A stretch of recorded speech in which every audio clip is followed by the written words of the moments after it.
वक्फ कानून से छेड़छाड़ करके अपने पीएम साहब और उनके चाणक्य जी बुरा फंस गए हैं। वक्फ कानून बनाने के बाद से दोनों की टेंशन खत्म होने का नाम नहीं ले रही है। किसी तरह एक मुसीबत से पीछा छुड़ाते हैं तो दूसरी मुसीबत उनके गले पड़ जाती है। पहले तो बेचारे अपने पीएम साहब और उनके चाणक्य ने किसी तरह से रातों रात लग के बिल का सदन में उसको पास कराया, फिर कानून बना तो ये मामला सुप्रीम कोर्ट पहुंच गया और अब राज्यों ने जिस तरह से कानून को लेकर विरोध शुरू कर दिया है, ऐसे में वक्फ कानून को लेकर पीएम मोदी और उनके चाणक्य बुरी तरह से डर गए हैं।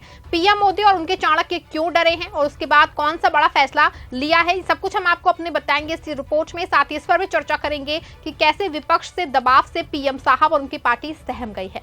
नमस्कार, आप देख रहे हैं 4 PM और मैं हूं आपके साथ सिमरन। दोस्तों, वक्फ कानून जब से बना है पीएम मोदी और उनके पार्टी के ये जी का जंजाल बन चुका है। एक और जहां मुस्लिमों का सबसे बड़ा संगठन मुस्लिम पर्सनल लॉ बोर्ड पूरे वक्फ कानून का विरोध कर रहा है, दूसरी ओर विपक्षी दल इस कानून को मुस्लिम विरोधी बता रहे हैं। आप खुद देखिए, खबर मौजूद है। खबर में साफ तौर पे लिखा है कि ये कबूल नहीं, हम अंत तक लड़ेंगे। वक्फ बिल पे भड़का all India Muslim personal law board. आपको बता रहे कि मुस्लिम पर्सनल लॉ बोर्ड किसी भी कीमत पे इस कानून को मानने के लिए तैयार नहीं है। पहले तो मुस्लिम पर्सनल लॉ बोर्ड ने सरकार के खिलाफ धरना दिया है और अब वक्फ कानून के विरोध में एक लंबे चौड़े धरने का ऐलान कर दिया है। 11 अप्रैल को जुमे के दिन से 2 महीने तक चलने वाले धरने का आगाज होगा, जिसमें काली पट्टी बांध के विरोध प्रदर्शन दर्ज कराएंगे, कानून के दायरे में रह के प्रदर्शन करेंगे और मानव श्रृंखला बना के विरोध करने का ऐलान मुस्लिम पर्सनल लॉ बोर्ड कर चुका है। आपको बता दें कि विरोध के दौरान इसमें सभी प्रदेश मुख्यालयों की राजधानी पे मुस्लिम पर्सनल लॉ बोर्ड के लोग कॉन्फ्रेंस करेंगे। इसके अलावा जो है वो धरना और राष्ट्रपति को कानून वापस लेने के लिए ज्ञापन भी भेजे जाएंगे।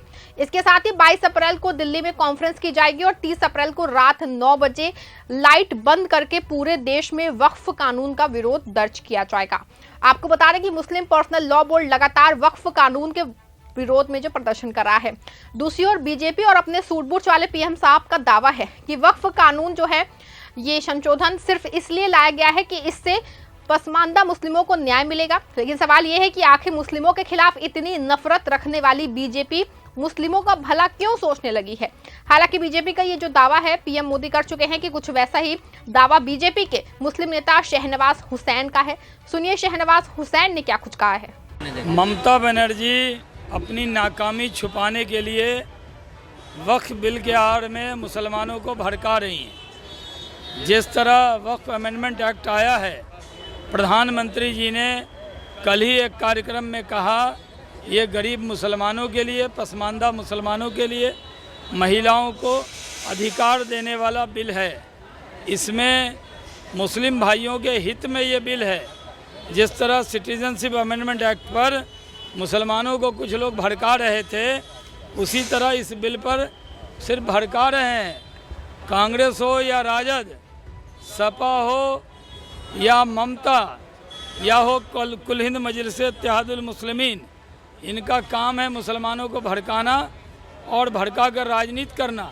आज मुर्शिदाबाद में जिस तरह दंगा फसाद हुआ है, इसके लिए ममता बनर्जी जिम्मेदार हैं। सुना आपने, शहनवाज हुसैन का मानना है कि वक्फ बिल पसमानदा मुस्लिमों के हक में है, लेकिन जिस तरह से मुस्लिम कानून का विरोध कर रहा है उसको देख के कहीं ऐसा नहीं लगता है कि ये नया कानून कहीं से भी मुस्लिमों के हक में है। ऐसे में जिस तरह से मुस्लिमों का विरोध हो रहा है, इसको देखते हुए अपने सूट-बूट वाले पीएम साहब और उनकी पार्टी बैकफुट पे है। पार्टी का दावा है कि सीए जैसे कानून की तरह ये कानून है, ये कहीं से मुस्लिमों के विरोध में नहीं है। इसके लिए बीजेपी नए वक्फ कानून के साथ मुस्लिमों के बीच जाने की तैयारी कर रही है। इसके लिए बीजेपी ने वक्फ कानून को लेकर नया एजेंडा तैयार कर दिया है। अब बीजेपी कार्यकर्ता खुद ही मुस्लिमों के पास जाएंगे और वक्फ कानून के बारे में मुस्लिमों की जो दिक्कतें हैं वो दूर करेंगे, उनको समझाएंगे। देखिए, खबर मौजूद है, न्यूज़ 24 की खबर है। खबर में साफ साफ लिखा है, नाराज मुस्लिम समुदाय को मनाने की कोशिश, बीजेपी देश भर में चलाएगी वक्फ सुधार जन जागरूकता अभियान। देखा आपने कि बीजेपी मुस्लिमों के मानने के लिए, उनको मनाने के लिए देश भर में वक्फ सुधार जन जागरूकता अभियान चलाएगी। आपको बता दें कि बीजेपी ने इसके लिए बहुत ही बड़ा कार्यक्रम घोषित किया है। इसमें प्रदेश स्तर से लेकर जिला और मंडल स्तर तक के कार्यक्रम तैयार किए गए हैं। इसमें 4 कार्यशालाएं आयोजित की जाएंगी। आज नई दिल्ली में कार्यशाला और आयोजित हो रही है। इसके बाद प्रदेश कार्यशाला 15 से 17 अप्रैल और जिला कार्यशाला जो है 18 से 19 अप्रैल को आयोजित की जाएगी। आपको बता दें कि पूरे मामले की निगरानी के लिए राष्ट्रीय महासचिव राधा मोहनदास अग्रवाल के नेतृत्व में निगरानी टीम गठित की गई है।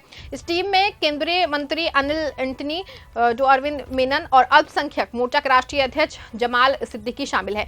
जैसा कि बीजेपी की ओर से दावा किया गया है कि अभियान केवल विधेयकों की जानकारी देने तक सीमित नहीं रहेगा, बल्कि समाज के विभिन्न वर्गों के साथ संवाद स्थापित कर सामाजिक समरसता और राष्ट्रीय एकता को भी सशक्त बनाएगा। आपको बता दें कि बीजेपी का पूरा कार्यक्रम आने के बाद एक बात तो साफ है कि बीजेपी कहीं ना कहीं मुस्लिम समाज को ये मैसेज देने की कोशिश कर रही है कि नए वक्फ बिल में मुसलमानों के खिलाफ कुछ नहीं है।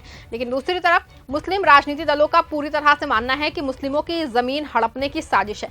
सुनिए मुस्लिम नेता अज़ुद्दीन ओवैसी का बयान। ये वक्फ का जो बिल लाया जा रहा है, ये सिर्फ और सिर्फ ना सिर्फ अनकॉन्स्टिट्यूशनल है, fundamental rights article 14, article 15, article 29 का ग्रेव वायलेशन है। ये वक्फ को बचाने के लिए नहीं है, वक्फ को मुसलमानों से छीनने के लिए, बर्बाद करने के लिए ये बिल लाया जा रहा है। और इसमें जो एडिशनल अमेंडमेंट्स जो बीजेपी और एनडीए ने पेश किए, वो तो उसको और बदतर करता है। आप बताइए कि कैसे मुस्लिम वक्फ प्रॉपर्टीज़ में नॉन मुस्लिम को मेंबर रखा जाएगा, कैसे आप कलेक्टर एंड अबव ऑफिसर्स को पावर देंगे, कैसे कलेक्टर डिसाइड करेगा कोई वक्फ प्रॉपर्टी है या नहीं, कैसे आप ईवाईक्यू प्रॉपर्टीज़ को का सेक्शन ख़त्म कर रहे हैं, कैसे आप लिमिटेशन एक्ट को अप्लाई कर रहे हैं जो हिंदू धर्म के प्रॉपर्टीज़ के ऊपर, सिख धर्म के और क्रिश्चियन धर्म पर अप्लाई नहीं होता है। तो ये सिर्फ और सिर्फ ये सरकार आइडियोलॉजिकल बुनियाद पर मुसलमानों को अपनी वर्शिप से महरूम करने के लिए, क्योंकि वक्फ मुस्लिम समाज के लिए एक इबादत है, उसको छीनने के लिए ये बिल लाया जा रहा है। हम इसका कंडेम करते हैं। और दूसरे जो JWC में ऐसे स्टेक होल्डर्स को बुलाया गया जिनको भारत के संविधान पे कोई भरोसा नहीं, जिनके ऐसे ऑर्गेनाइजेशन को बुलाया गया जिनके ऑर्गेनाइजेशन के मेंबर्स आतंकवादी केसेस में अरेस्ट हुए हैं, मर्डर चार्जेस उनके ऊपर हैं, ऐसे लोगों को बुलाया गया है। और जल्दबाजी में ये JWC की रिपोर्ट को दिया गया है। इसमें जो भी रिकमेंडेशंस है तमाम अपोजिशन पार्टीज ने उसका ओपनली पुरजोर उसकी हमने मुखालिफत की है। सुना आपने कि ओवैसी का बयान साफ तौर पे ये बता रहा है कि ना सिर्फ मुसलमानों की जमीन हड़पने की साजिश है, बल्कि मुस्लिम धर्म के वक्फ में घुसने की कोशिश की जा रही है। हालांकि जिस तरह से बीजेपी ने अचानक अपना स्टैंड बदला है, उसको लेके एक बात तो साफ है कि कहीं ना कहीं बीजेपी को ये खौफ सता रहा है कहीं इस पूरे मामले से उनकी छवि ना सिर्फ देश में बल्कि पूरी दुनिया के सामने मुस्लिम विरोधी बन जाए। यही वजह है कि अपने सूरबुर्ज वाले पीएम साहब और उनके चाणक्य जी यानी कि अमित शाह जी नया एजेंडा लेके सामने आ गए हैं। आपको क्या लगता है कि पीएम मोदी और उनकी पार्टी का वक्फ जन जागरूकता वाला एजेंडा सिर्फ दिखावा है? क्या विपक्ष के प्रेशर में पीएम मोदी और उनकी पार्टी नया ढोंग कर रही है? क्या बीजेपी और अपने सूरबुर्ज वाले पीएम साहब राहुल गांधी, ममता बनर्जी और तमाम विपक्षी दलों से डरे सहमे हुए हैं? अपनी राय कॉमेंट में बताइएगा। इस खबर को लाइक और शेयर भी जरूर करिएगा।